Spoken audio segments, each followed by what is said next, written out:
총성이 울리고 사람들이 쓰러져 나갈 때 그 속에서 자신만의 욕심을 채워나갔던 사람이 있었습니다. 중국 총칭시에는 그 사람으로 인해 공포가 만연했었죠. 총칭시를 공포에 빠뜨린 총성. 과연 그 총성은 어디를 향하고 있었던 것일까요? 안녕하십니까. 연세련 엑스파일 진행을 맡고 있는 최측교주입니다. 네, 오솔록수입니다. 저희가 녹음을 하고 있는 게 상당히 오랜만인 것 같아요. 그죠. 제가 이제 일을 시작하고 나서 연수 때문에 좀 못했었어요. 그래서 연수 기간 동안에 올렸었던 게 한 5분짜리 짧은 거였는데, 많은 분들께서 이제 그거에는 좀 많이 만족을 하지 못하시더라고요. 아, 그 5분이면 좀 짧죠. 되게 짧고, 그랬었는데, 어차피 뭐 분석이나 그런 게 들어간 게 아니었으니까, 그랬었고, 저도 이제 빨리 와야지 하는데, 뭐 핑계를 대자면 이제 제가 마감조를 하느라, 이제 끝나면 9시여서, 그랬었습니다. 많은 사람들이 이제 오솔록수님을 기다리고 걱정을 했었는데, 네. 별일 없으신 거죠? 정말 별일 없었죠. 네, 너무 건강해서 문제였고요. 네, 알겠습니다. 다행입니다. 다행히 돌아온 오솔록수님, 오랜만에 녹음을 하고 있는, 오랜만에 방송을 드리는 연쇄살인마. 어느 시대 어디로 갈까요? 이게 1900년대가 아니라 이제 2012년이에요.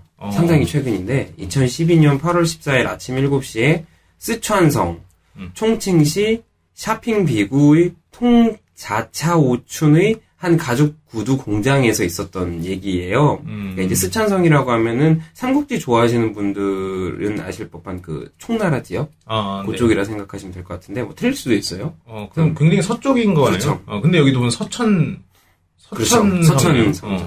그래서 야채 소매상을 하던 판 모 씨가 아내가 있는 그 가게에다가 팔 야채를 이렇게 배달해주고 집으로 돌아가는 길이었어요. 근데 이제 그러다가 문득 자기 앞으로 걸어가는 사람이 좀 낯익은 거예요. 그래서 저 사람 누굴까? 누구지? 누군데 왜 이렇게 친숙하게 느껴지지? 이런 느낌이 들었던 거예요. 그럴 때는 이제 보통 연예인이죠. 아니면 어릴 때 친구거나. 그렇죠. 네네. 근데 이제 그 의아했는데 옛날에 제가 기이게이 할 때 얘기했던 것처럼 한 수배지에서 본 한 남자의 얼굴이 생각이 난 거예요. 아, 그 남자구나.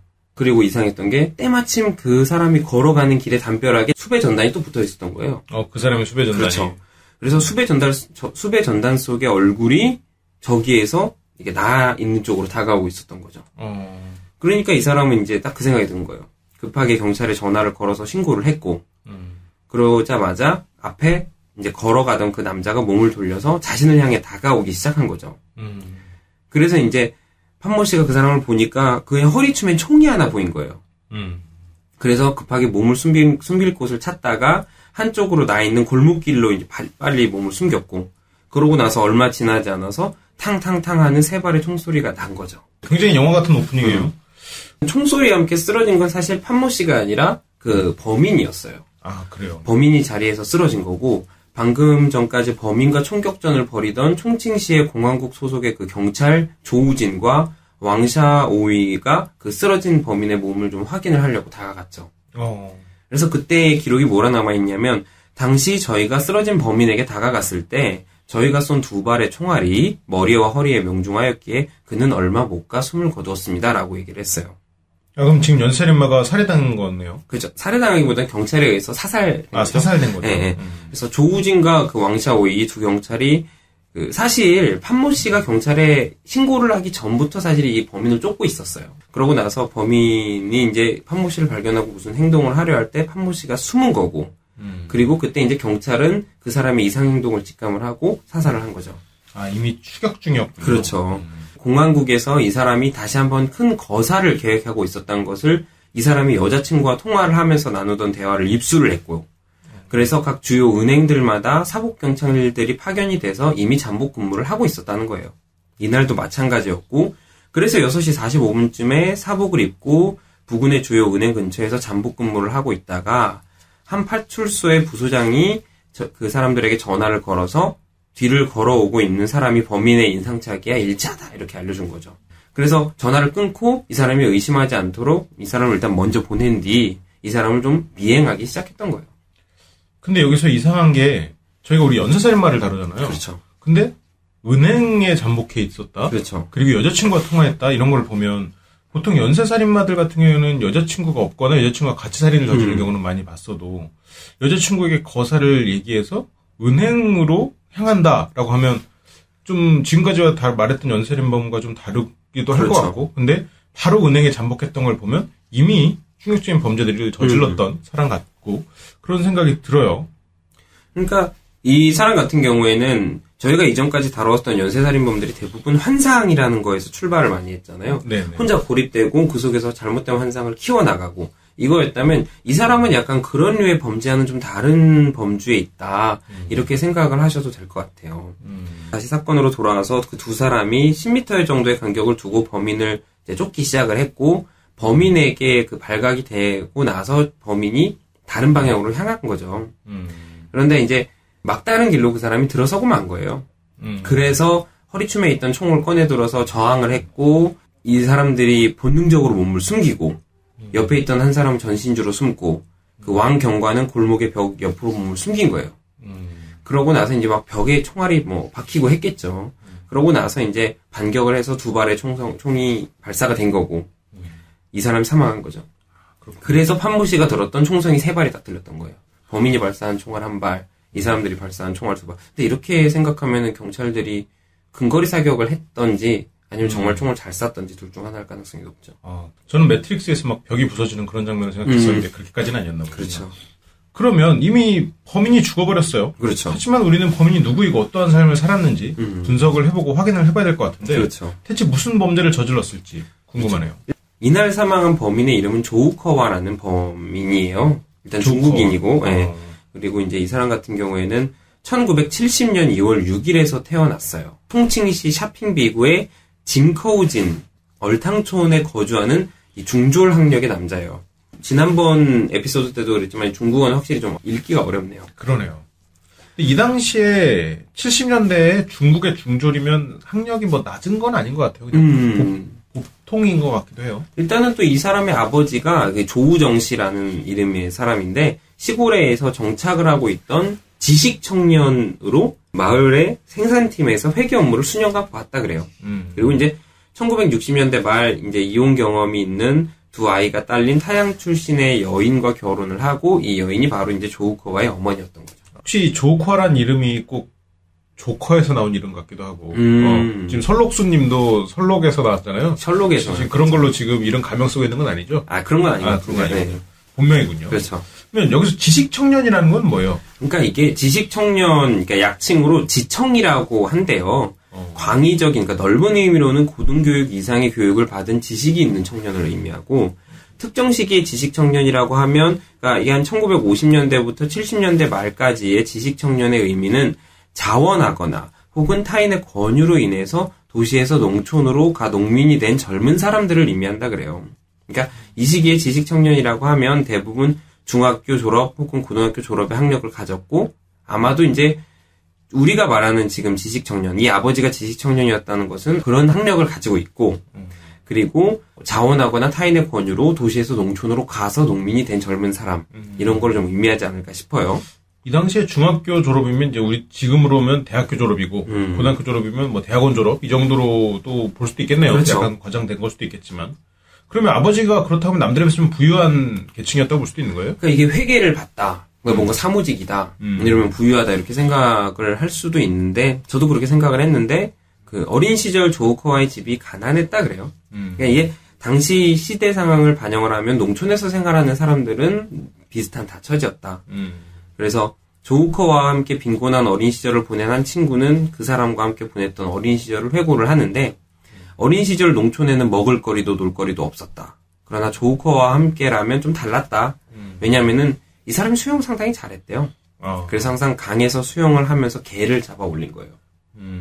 그러면 이제 친구들이 불을 지펴서 그 게를 구워 먹고 함께 이제 그렇게 좀 하루를 보내고 했었던 거죠. 네, 갑각류 게를 말하는 거죠. 그렇죠, 그렇죠. 네네. 그렇죠. 네, 어이. 네. 그래서 그렇죠. 수영을 하면서 네네. 그런데 혹시라도 잘못 들으셨을까봐. 네. 사실 그 어린 시절에 이제 조우커와의 모습은 이제 좀 상당히 조용했고 또래 아이들과는 그렇게 자주 어울리는 아이는 아니었다 그래요. 근데 이제 성실했고 그래서 거의 집에서만 생활을 많이 했고 방학이 돼서 다른 친구들이 낚시를 하거나 개구리 잡으러 산으로 가면 조우커와는 이제 가끔 참여를 했다. 그렇게 이제 회고를 했다 그래요. 약간 내향적인 성격을 가지고 있었다라고 볼 수도 있겠네요. 그렇죠. 그러니까 이런 조우커와의 내향적인 성격이 이 사람의 아버지를 많이 닮았다 그래요. 그러니까 조우정 씨라는 이 사람이 마을 사람들과 그렇게 왕래가 잦지 않았고 마을에 경사가 있어도 그렇게 자주 참여하는 사람이 아니었다. 그렇게 얘기를 해요. 시골에서 하나의 지식인, 그렇다고 뭐 많은 걸 갖지는 않았지만 그래도 뭐 선생님 소리를 듣는 그런 사람이었기 때문에 같이 어울리긴 좀 애매한 라고 스스로 생각할 수도 있을 것 같아요. 그리고 일단 이 사람은 원래 마을에 있었던 사람이 아니니까 네이티브가 아니고 도시에서 살던 사람이었지만 국가의 정책으로 인해서 마을로 오게 된 거니까 이 지역 사람이 아닌 거고 아마도 뭐 소장님이 말씀하셨던 것처럼 스스로가 어울리기 좀 껄끄러워했을 수도 있다고 저도 생각해요. 조우커와의 집이 가난했기 때문에 10대가 되면서 아버지 그 조우정 씨를 따라서 강에서 모래를 채취하는 일을 해야 했다 그래요. 근데 이게 어떤 일인지 저 정확히 모르겠는데 그렇게 해서 하루에 20위안을 벌어들였고 이게 이제 당시 소득 수준에서 볼 때 결코 적지 않은 금액이었다. 아, 그래요? 네. 이렇게 해서 본 돈으로 붉은 벽돌집을 짓게 됐다 그래요. 이게 약간 좀 부의 상징인가 봐요.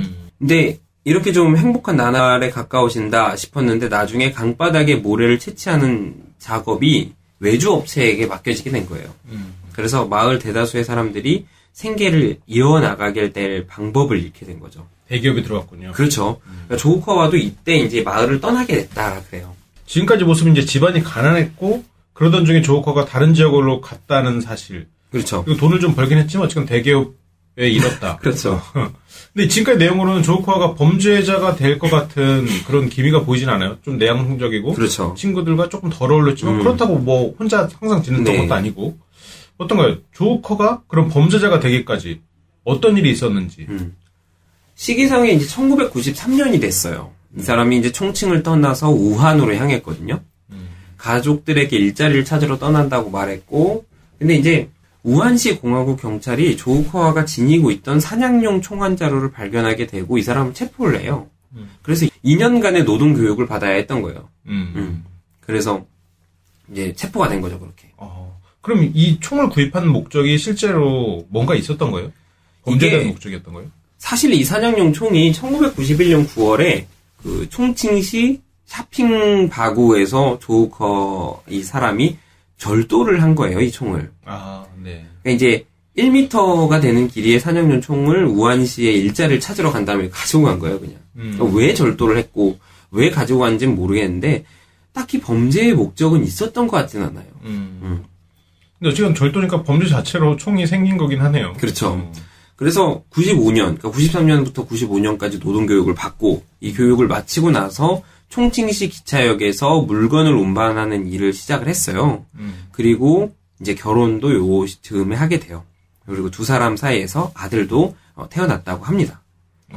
그런데 왜 그런 마음이 들었는지는 알려져 있지 않아요. 좀 분석하기도 어려운데 조우커와가 다시 한번 총기를 소유하고 싶다는 강렬한 욕망에 휩싸이게 됐다 그래요. 그리고 총을 다시 소유하기 위해서 1997년 여름에 원난의 국경 근처로 가서 총을 이제는 구입을 합니다. 그래서 사냥용 총을 소지하여 체포된 이후 숨기기 쉬운 작은 권총을 구입하는 것으로 마음을 이제 바꾼 거죠. 눈에 잘 띄는 거에서 잘 안 띄는 총으로 구입을 한 거예요. 그렇군요. 이 총기 구입 어떤 목적으로 했을지 여기서부터는 좀 목적성이 생겼을 수도 있을 것 같은데 큰 장총에서 작은 권총으로 바뀌고 이게 가족을 얻었다 이런 거에서 좀 심리적으로 분석을 해보면 좀 과장된 해석이 될 수 있을까요?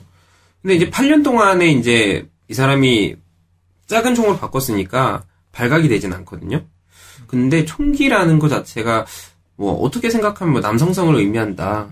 일단 남성의 그런 걸 대표하는 상징물이기도 한데 근데 이제 그거는 미국의 좀 서부시대적인 좀 분석 느낌이 좀 나고 동양 시각적에서 총기의 구입 이 사람이 사냥 어떤 걸 개를 채취하고 하는 걸 좋아했었던 걸 생각을 하면은 뭔가 예전에 자기가 어렸을 때 사냥을 했었던 그래도 아버지와 그런 모래를 채취하면서 행복했었던 삶을 좀 떠올릴 수 있을 만한 소재가 사냥이고 그 사냥의 매개체가 사냥용 총이었는데 잡히니까 이 사람은 그저 총을 갖고만 싶었던 게 아닐까. 그래서 날 체포할 수 없는 작은 총을 좀 더 가지고 있다면 좀 그때 환상으로 돌아갈 수 있지 않을까 생각을 해봤었어요. 처음에는 그 총 자체가 목적이 됐었다. 그렇죠. 라고 볼 수도 있는 거겠네요. 이게 총기가 긴 총을 샀다가 권총을 샀단 말이죠. 네. 그러면 그냥 단순하게 숨기기 위한 거다라고 볼 수도 있겠지만 편으로는 남한테 드러내고 싶은 그런 욕망을 이제는 좀 숨겨야 되는 게 아닌가라는 걸 그걸 깨달은 그런 차이일 수도 있지 않을까요? 이건 너무 제가 과장된 해석일까요? 예전에는 목적성이 있는 과시라고 한다면 총기 자체의 사이즈가 줄어들었다는 게 자기만의 영역으로 들어갔다. 성적인 연쇄살인범들에게 있어서 약간 왜곡된 환상이 시작되는 게 이 조우커와한테는 그런 식으로 드러났다라고 볼 수도 있지 않을까 싶어요. 그렇죠. 이게 항상 무기가 성적 환상이랑 많이 매칭이 되니까요. 네. 알겠습니다. 그럼 그 후에 조우커에 대해서 좀 말씀을 해주세요. 그렇죠. 이제 2001년 말 착실하게 살았다 그래요. 근데 조우커와가 교통사고를 내게 돼요. 근데 이제 이로 인해서 거액의 배상금을 떠안아야 했다라고 얘기를 해요. 그래서 그 여파로 2002년에 아내와 이혼하게 된다라는 얘기로 봤을 때 아마도 이런 경제적인 걸로 상당히 부담을 하게 됐을 거고 아내와 어떻게 보면 이제 다툼이 많이 잦아졌겠죠. 그 사고 나고 거의 바로 헤어진 거나 마찬가지네요. 그렇죠. 2001년 말에 그랬으니까. 그렇죠. 그래서 이렇게 되는데 아마도 조우커와가 실질적으로 배상을 해야 되고 뭐 그러다 보니까 조우커와가 집을 떠나게 됐다 그래요. 아마 아내가 집에 뭐 남아 있었겠죠. 그러면서 이제 이때부터 이 사람이 이제 뭔가 세상에 대한 원망 이런 걸 가지게 된 거예요. 버려진 삶을 살면서 그렇죠. 그에 대한 원인을 이제 슬슬 세상 탓을 하고 남 그렇죠. 탓을 하고 이제 하기 시작했네요. 그러니까 홀로 남았죠. 이 사람은 홀로 남았고 의지할 그런 공간도 없어지고 의지할 사람도 없어지고 그러니 이런 사람의 머릿속에는 솔직히 아까 말씀드렸던 환상이라는 게 젖어들 수 있는 여유가 생겨버린 거죠. 그러니까 아마도 그런 시점에 고향에서 모래를 채취하다가 그거를 이제 외주업체에게 뺏겨서 그만두게 되고 그로 인해 자기가 외지 생활을 하고 어렵게 삶을 시작하고 그러다 다시 한번 꼬이고 이런 것들이 이제 세상에 대한 원망으로 뒤바뀌는 순간이 됐다라고 볼 수 있겠죠. 그 말씀은 곧 조우커와가 이제 슬슬 범죄자로서의 삶을 살기 시작하게 되는 계기가 된 건 아닌가? 그렇죠. 라는 생각이 드네요. 지금까지 이 사람은 총기에 대한 뭔가 그냥 갖고 싶어 하는 마음이 있어서 그게 이제 경찰에게 목격이 돼서 적발이 돼서 솔직히 말해서 그런 기록이 남은 거지 이 사람이 뭔가 물론 절도는 했죠. 맨 처음에 총기 절도를 했지만 이 사람이 뭔가 애초에 범죄 자체의 목적성을 지니고 있었다 보기는 좀 어려웠는데 이 시점부터 뭔가 세상에 대해서 칼끝을 향하는 좀 모습이 나오죠. 그러면서 2004년 4월 22일 정오에 그 빚에 이제 쫓기겠죠. 당연히 그렇죠. 그런 뭐 그렇죠. 하루하루 뭐 벌어먹고 살기도 힘든 그런 삶을 그렇죠. 살고 있었겠죠. 그러면서 이 사람이 이제 거의 아마도 가장 잔인한 방식으로 세상에 복수를 하기로 다짐을 했을 것 같아요. 그러면서 당시에 모 회사의 회계를 맡은 두 여직원이 은행에서 이제 돈을 찾고 나오는 그런 경우 있지 않습니까? 네네. 그러면서 이제 그 모습을 보고 그 두 사람을 향해서 총기를 발사하게 되는 거죠. 그러면서 그들이 가지고 있던 현금 17만 위안을 절취를 해서 달아났다 그래요. 이 사건으로 인해서 한 명이 사망하고 한 명이 중상을 입게 됐다 그러죠. 뭔가 치밀한 범죄는 아니었나 봐요. 보통 이런 범죄에서는 살인까지 저지를 필요는 없는데 어떻게 보면 좀 약간 폭력적인 범죄 성향을 보이네요. 첫 번째 일 도난 사건이 그렇죠. 은행 털이부터. 그러고 나서 같은 해 12월 31일에 다시 한번 강도 사건을 저지르지만 이 사건에서 이제 사상자가 발생되진 않고 절취된 금액도 작았기 때문에 사람들의 이제 세간의 주목을 끌지는 못했다. 이렇게 좀 얘기가 나오죠. 그렇군요. 그래도 어쨌건 본격적으로 분노가 표현되는 그렇죠. 그런 세상에 대해서 칼끝을 들이는 아까 굉장히 시적인 표현이었는데 네. 그런 범죄자가 됐네요. 그러고 나서 이제 2005년 5월 16일 이제 오전 9시 30분에 조우커가 이제 총칭시 샤핑바고에 있는 한 은행 앞에서 사람이 나오길 기다리고 있었어요. 아마 이 시점부터는 첫 번째 범죄 이후에 아마도 좀 더 계획적이 돼갈 가능성이 높았다라고 보시면 될 것 같아요. 그러고 나서 얼마 후에 한 부부가 은행에서 나오는 것을 발견하고 조우커가 이 사람들 향해서 방아쇠를 당긴 거죠. 부부가 즉사를 했고 조우커가 또 이제 현금 17만 위안을 챙겨서 달아나는 중이었어요.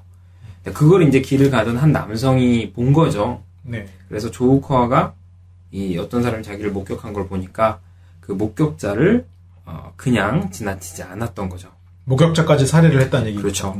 그러고 나서 2005년 10월이 됐고 윈난성의 한 기차역 대기실에서 순찰을 돌던 경찰이 조우커가 허가받지 않은 권총 한 자루와 탄환 6발을 소지한 것을 발견을 해요. 이 사건으로 인해서 다시 한번 3년간의 옥살이를 하게 되고 2008년 4월에 출소를 하죠. 근데 이 시점에 이 사람이 그런 그런 살인 행각을 저질렀다, 강도 살인을 했다라는 건 아무도 몰랐기 때문에 이 사람은 이제 총을 소지하고 있었던 혐의로만 3년간의 옥살이를 하게 되고 이제 2008년 4월에 나온 거예요. 그렇군요. 은행을 털고 살인을 했던 게 5월이고 이게 지금 총을 소지했다가 잡힌 게 10월이기 때문에 그렇죠. 뭐 총의 흔적 같은 게 있지는 않았겠어요. 어쨌건 오랜 시간이 지났고 그리고 목격자가 없었기 때문에 그 사건 자체는 미궁에 빠져버렸을 테고 그래서 2005년 10월에 들어갔다가 한 3년 정도 형을 살고 그렇죠. 지금 출소를 한 거네요. 그러니까 이 기간에도 분명히 이 사람은 아마도 세상에 대한 분노를 계속 누적시켰을 가능성이 저는 높다고 봐요. 그렇죠. 거기다가 더하기로 자기가 사람을 3명, 4명을 죽였는데도 그걸로는 벌을 안 받았잖아요. 한편으로는 그러면서 자만심에 빠지게 됐을 수도 있겠네요. 그러고 나서 이제 2009년 3월부터 다시 은행에서 돈을 찾고 나오는 사람들을 주요 범행 대상으로 포착을 하고요. 선정을 하고 강도살인을 다시 시작을 합니다. 그래서 2012년 8월 14일에 그 저희가 설명을 드렸던 경찰에 의해서 사망하기까지 한 10년에 걸쳐서 총 10건의 강도살인을 저질렀고요. 10명의 사망자와 6명의 중상자를 낳게 했다. 매년 한 건의 강도살인에다가 한 명의 살인자를 내면서 10년간 살아온 거네요. 그렇죠.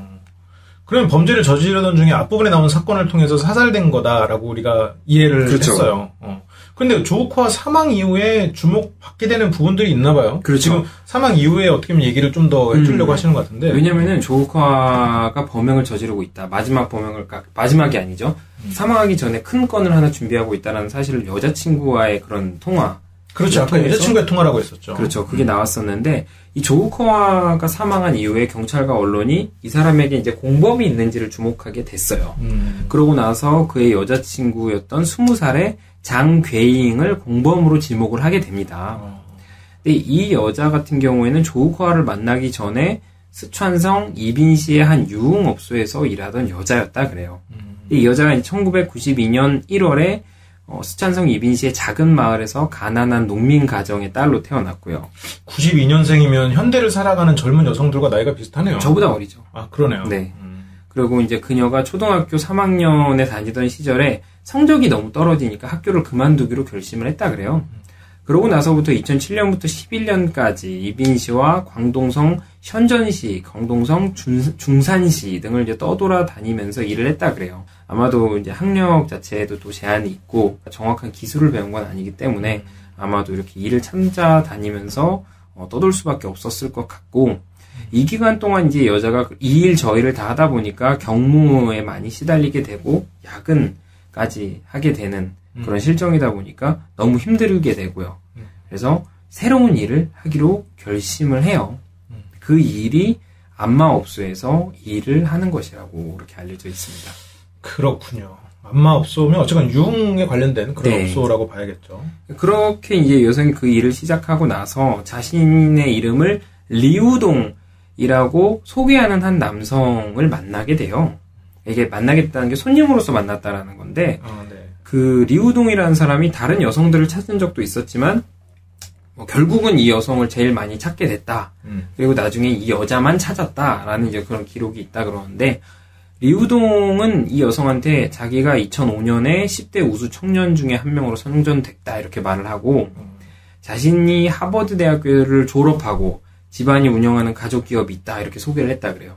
10대 우수 청년이라는 거는 그 10살부터 20살 사이의 우수 청년으로 그렇죠. 보신다. 뭐 유망한 전도 유망한 뭐 그런 거겠죠.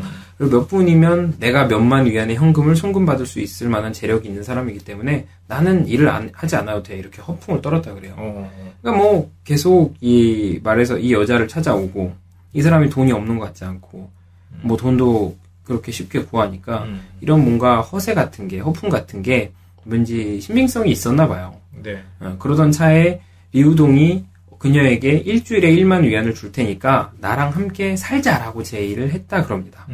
그러면서 이 여성이 그거에 대해서 동의를 하고 일주일 동안 그녀의 집에서 이 리우동과 함께 시간을 보냈다 그래요. 그러고 나서 이 두 사람이 계속 함께 지냈다라고 하는데, 뭐 이 여성에 대해서 좀 더 말씀을 드리면은 뇌전증이라는 지병을 앓고 있는 상황이었다 그래요. 아, 그래요? 그래서 이 사실을 리우동이 알고 있었고, 이 여성에게 너 병원에서 치료받게 해주겠다라고 오퍼를 했다고 합니다. 이게 어떻게 보면 느와르 영화의 한 장면 같기도 해요. 은행 강도, 그리고 유흥업소에서 일하는, 그리고 병에 걸린 그런 여성과의 사랑. 이렇게 하면 뭔가 홍콩 느와르 영화 같기도 한데 과연 이 여성에게 이 남자가 백마탄 왕자의 느낌이었을까?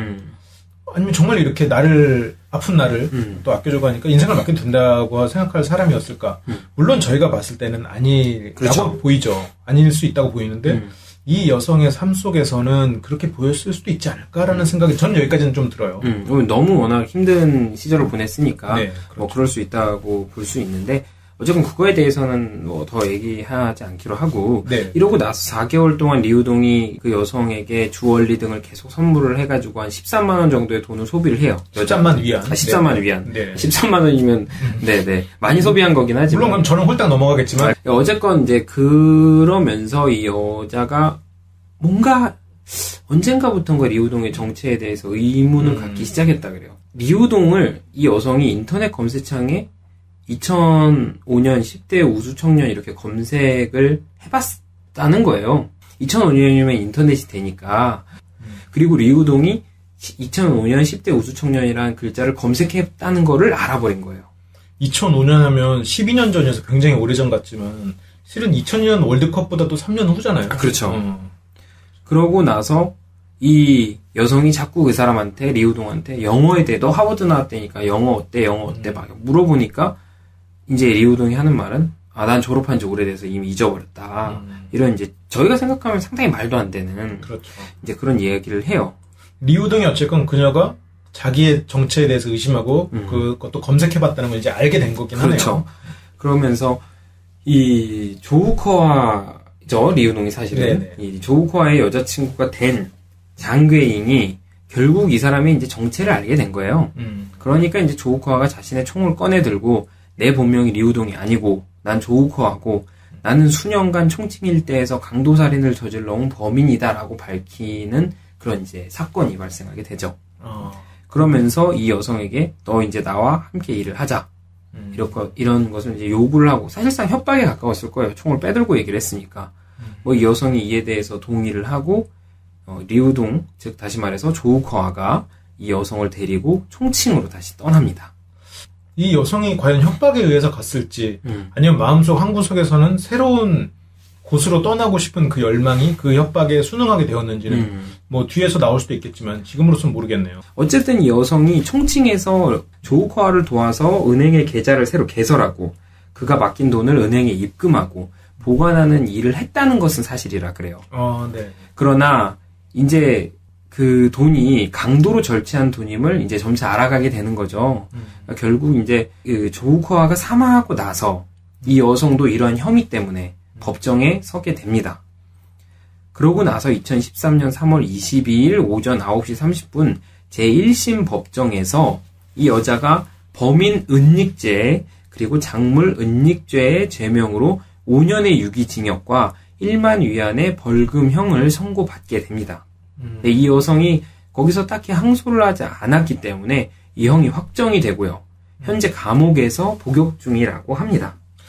형이 확정됐고 항소하지 않았다는 걸로 봐서 이 조커에 대한 마음이 완전히 협박에 의해서 끌려다닌 것만은 아니다라고 볼 수도 있겠네요. 그럴 수도 있고 어쨌건 증거가 명확하다면 항소를 했다가는 괘씸죄를 맞을 수도 있지 않을까.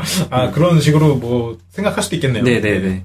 그러니까 인정을 하는 게 차라리 오히려 플리바겐 유죄 협상을 차라리 할 수 있는 여건이 아니었나 싶어요. 이미 플리바겐을 했으니 항소를 굳이 할 필요는 없다. 그렇죠. 5년 뒤에 풀려나기로 뭐 거의 약속을 받은 것은 아닐까. 근데 물론 이제 그건 법정 기록을 확인해봐야 되지만 하긴 조커가 사람을 너무 많이 죽여가지고 이게 어떻게 보면 조커의 동업자였다라고 생각하면 5년형이 짧게 느껴지죠. 아무리 돈을 관리했다 그래도. 네, 그렇죠.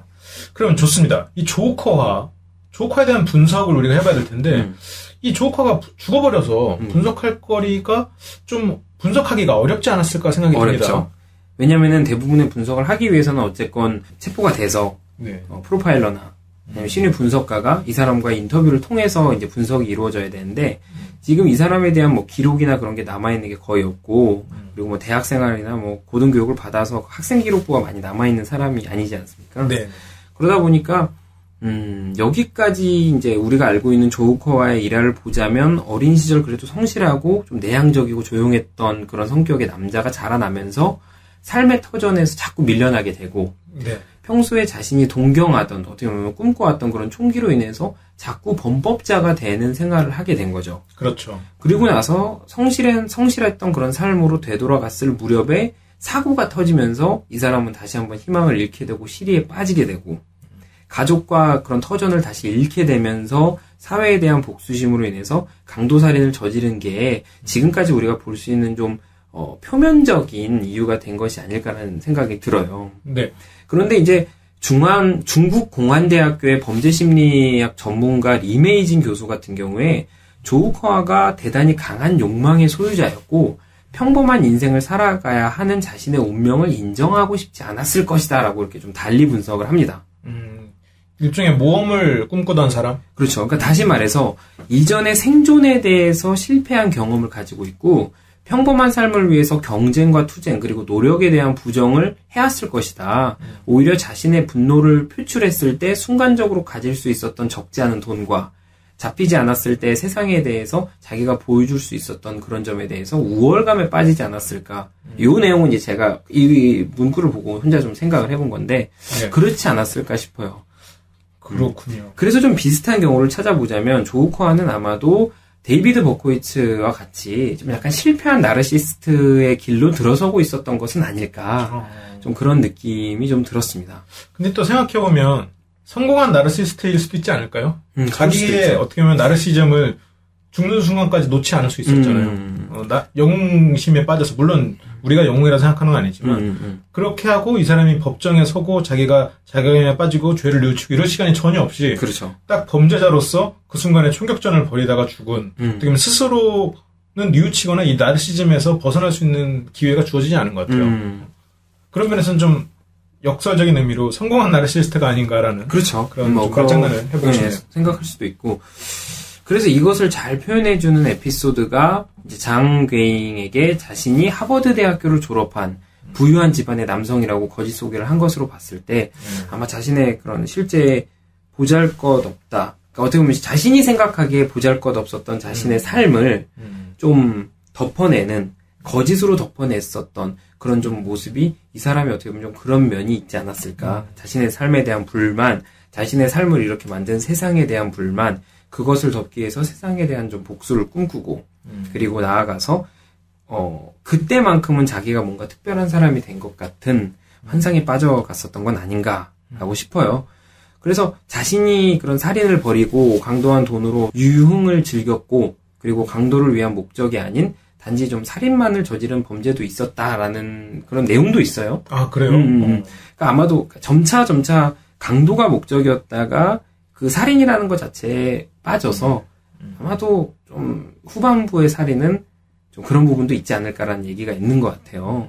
그러면서 이 사람이 이제 물론 체포 과정에서 사망을 했기 때문에 진짜 이 사람 범행의 목적이 그러니까 이 사람이 어떻게 보면은 표현한 바대로 그 사회를 향한 복수였는지 아니면은 그런 한 변태적인 범죄 심리를 가진 그런 사람의 내적 욕구가 폭발한 인지에 대해서는 좀 확인하기가 좀 상당히 어렵죠. 그렇겠죠. 네. 근데 이제 이 사람이 단지 사회에 대한 원망만을 표현하기 위해서 범행을 저지른 것은 아닐지 않을까. 그런 게 이제 일련의 사건들로 좀 짐작을 해볼 수 있는 것은 아닐까. 이렇게 좀 생각을 해봤습니다. 그렇군요.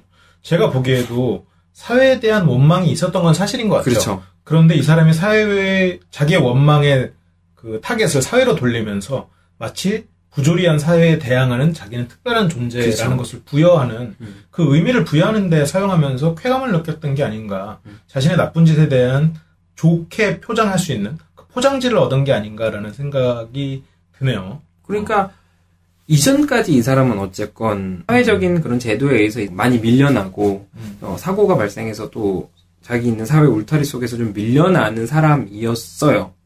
그런 자신의 삶 속에서 이 사람이 처음에는 사회에 대한 불만, 복수의 심리로 강도 살인을 결심을 했는데 자기가 누군가를 살해를 하고 그 사람의 남은 그런 물건을, 돈을 갈취를 하고 가져갔었을 때 이 사람은 분명히 처음에는 긴장을 했을지 몰라도 처음엔 떨었을지 몰라도 잡힐까 두려웠을지 몰라도 이게 반복되다 보니까 점점 만족감이 젖어들었겠죠.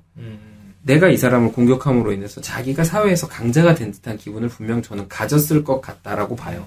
단순한 복수감에서 시작을 했다 해도 점차 아마도 이 사람은 내가 그 피해자들의 생사 여타권을 쥐고 있고 이 사람들이 가지고 있었던 물건을 어떻게 보면은 이 사람 판단에 의하면 정당하게 쟁취를 하지 않았다. 쟁취를 했다. 이렇게 생각을 하면서 환상이 점차 커지지 않았을까. 그렇게 볼 수도 있을 것 같아요. 정말로 자기를 왜곡됐지만 특별하게 여겼기 때문에 그렇죠. 가능한 생각의 흐름인 것 같네요. 그렇군요.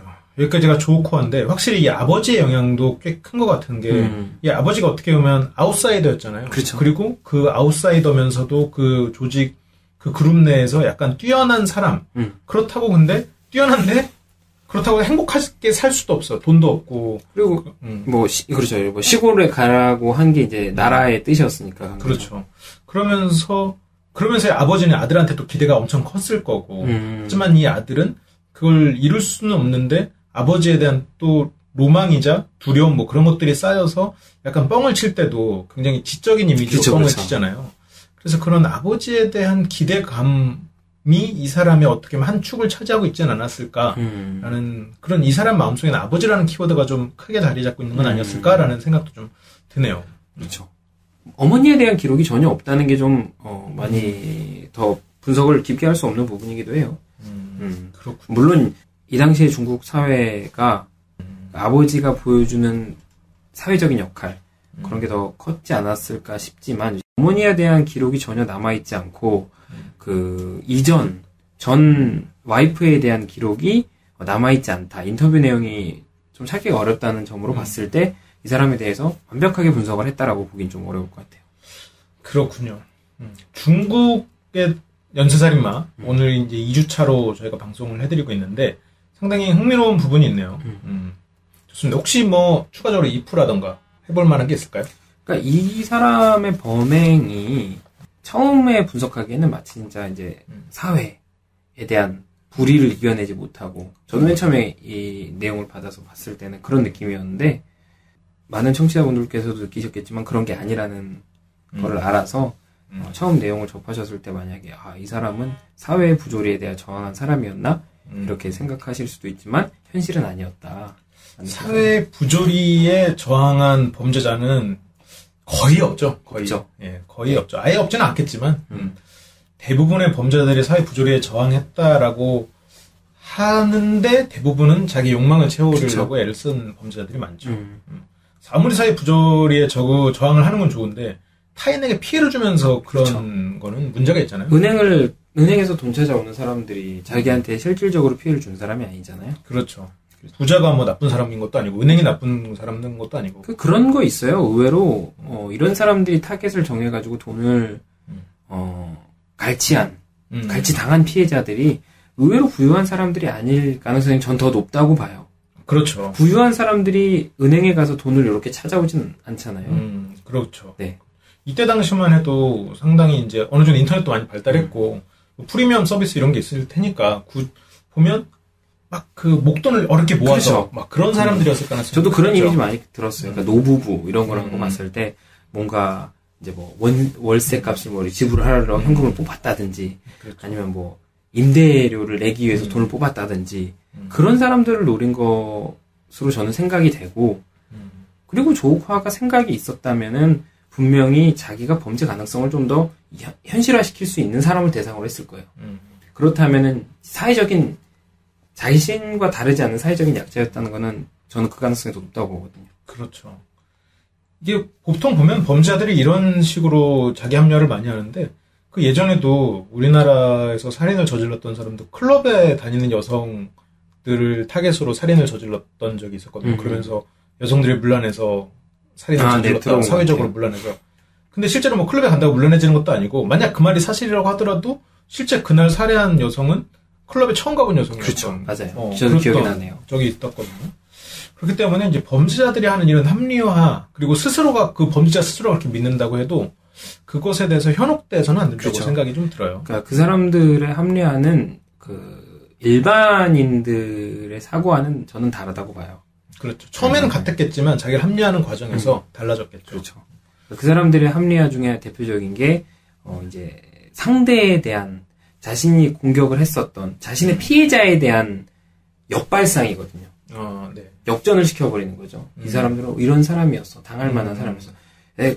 약간 얘기가 샜는데 네. 대표적인 성적인 범죄를 저지르는 사람들이 많이 하는 합리화 중에 그런 게 많다 그래요. 그렇군요. 이게 근데 또 문제가 그 실제로 범죄학 자체에서 과거에는 그런 식으로 가르치긴 했거든요. 그렇죠. 피해자의 그 원인 촉발 요인을 피해자에 두고 그렇죠. 구분을 하고 그런 것이 있었는데, 하여튼 좋습니다. 저희가 이제 준비한 얘기는 여기까지고, 오늘 조커 덕분에 이 조커라고 생각하니까 네. 자꾸 이제 오설록수가 설록이 오설록이지 막 이러면서 막 자꾸 그 생각이 나네요. 네네. 좋습니다. 이 중국에 대한 연쇄살인마 여기까지 소개고, 마지막 혹시 전하고 싶은 말 있나요? 전하고 싶은 말. 너무 오랜만에, 물론 사실 이 녹음 파일이 올라갔을 때는 다시 꾸준히 올라가져 있었을 테지만, 뭐 그래도 이 자리를 빌어서 어쨌건 그 시점은 제가 이렇게 오랜만에 찾아뵐 줄은 몰랐으니까 그렇죠.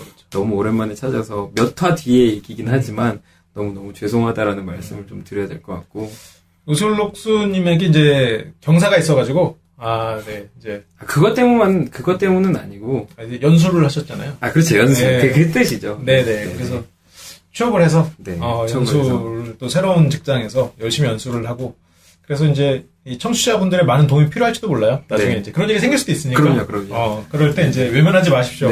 우슬록수님이 지금 어떤 일을 하는지는 나중에 필요한 일이 있으면 또 공개를 하겠죠. 네. 그렇다고 뭐 이렇게 막 집문서 달라, 땅문서 달라 이런 얘기를 할 거 아니니까요. 너무 들어가지 마시고요. 네. 당장 제 책부터 좀 사주십시오. 마음을 붙이는데 출판사에서 연락이 없어 요즘. 왜 그러지?